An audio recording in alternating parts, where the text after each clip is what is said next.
It looks likely there won't be a primary for Davenport's mayoral race. There's enough time left for that to change, but as long as there are only these two candidates in the race, no primary. They are Jason Gordon and Judith Lee. The mayor's race will be decided in the general election on November 4th, if this holds.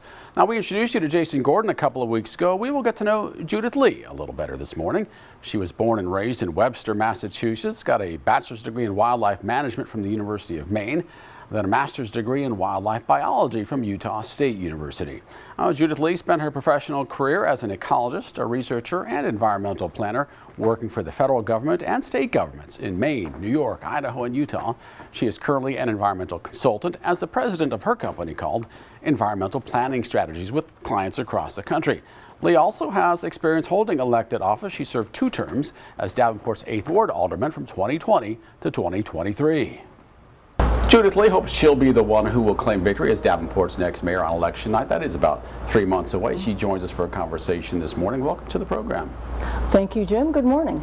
You served on Davenport City Council for 3 years. Your opponent served for 8 years on the council.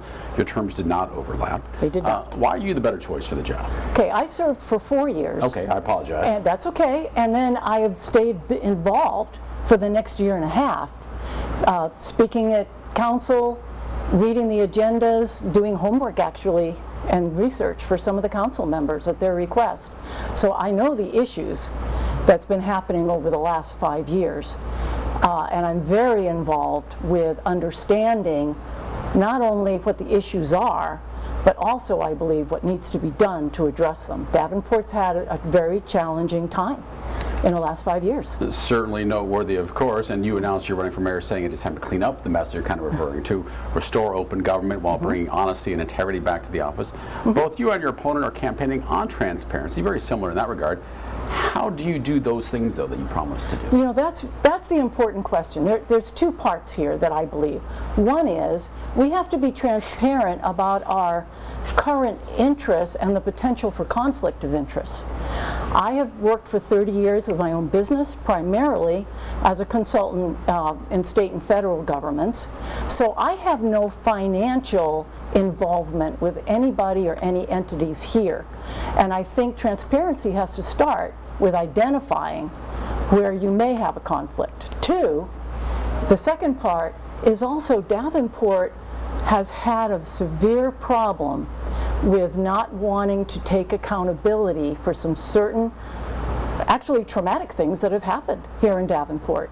With the collapse of 324 Main Street, we had 74 open housing issues right there, violations, and 2 vacate notices that were never passed on to the people who lived there. And then the building came down and killed 3, maimed a 4th, and damaged everybody else's life. They lost everything. We have to be accountable. Let's dig deeper into that, because you mentioned these are this is one of the black eyes that Davenport sustained recently. One is also the separation agreements with the 3 former employees. Yes. The information came out after the collapse of the apartment building. You mentioned that there were a couple of issues there that a couple of years ago. What changes would you make to avoid controversies like these in the future? Okay, first of all, we have to be more open with City Council. City Council needs more information, and they're not getting it from staff, including about the lawsuits that we're facing. They don't get the information they need on the really important issues that are going on. So that's one thing. What's provided to City Council would also be provided to the public, and that's not what's happening. So that's one of the things that I would do as mayor, is identify ways, and I've already got some ideas, for how to get more openness at the City Council level, that it be open to the public, as well as information to the public itself. When the mayor unilaterally cut off the live streaming of public comment at our meetings, I felt that that was egregious, and I spoke up against that. They have to be gavel to gavel for making sure that we know, and everyone else has the opportunity to know what their peers, their publics are saying. So we also need to get information earlier to the council. Right now they have 3 days. They get an agenda and they have 3 days to do their homework.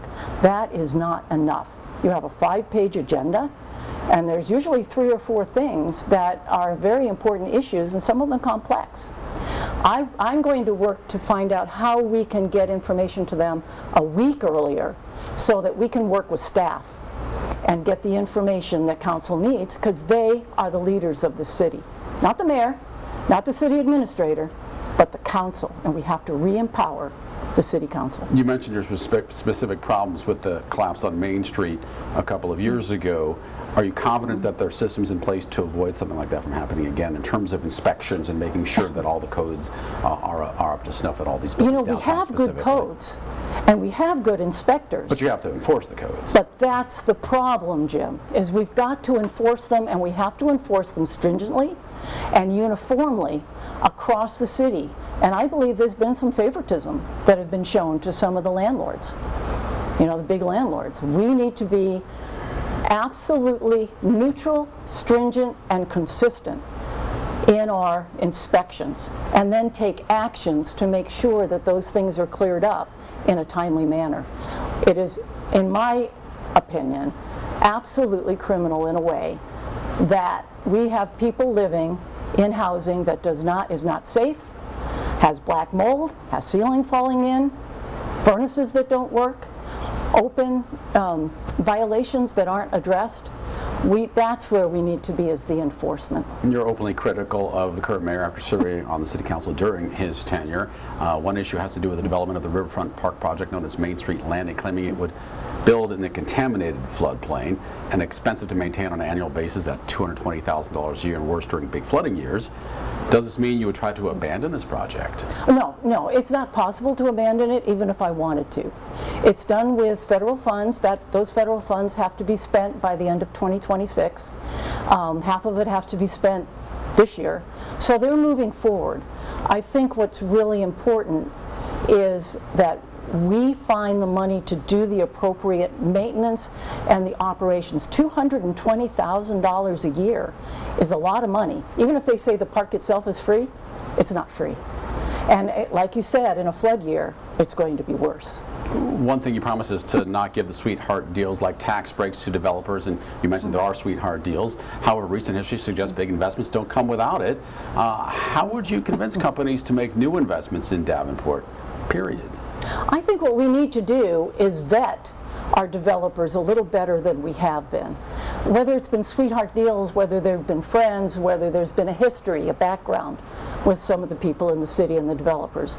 I believe that we need to vet them better, and we need to put more requirements on them in terms of time.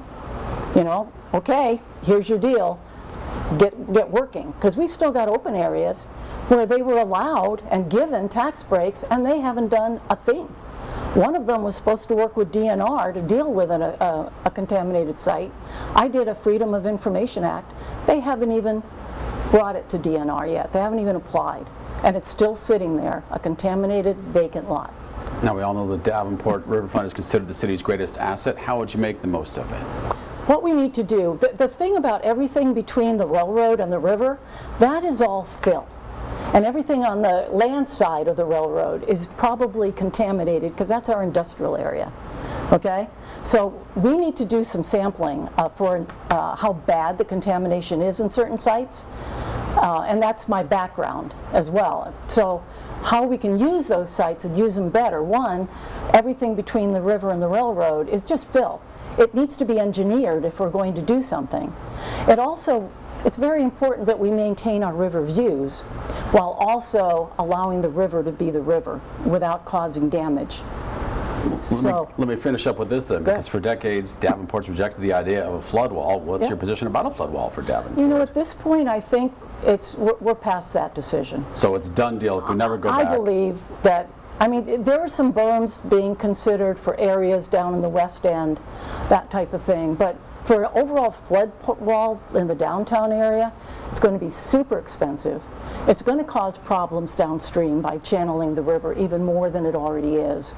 And I think that we are mature enough now to be able to find ways to live with the river and keep our riverfront beautiful. Judith Lee, thanks for the conversation. Good luck with everything in the mayoral campaign. Thank you very much. That brings us to our question of the week. What changes and priorities do you want to see from Davenport's next mayor? You can send your answer by email to fortherecord@whbf.com or respond to this post on Facebook at the Local 4 News WHBF TV page or on my page.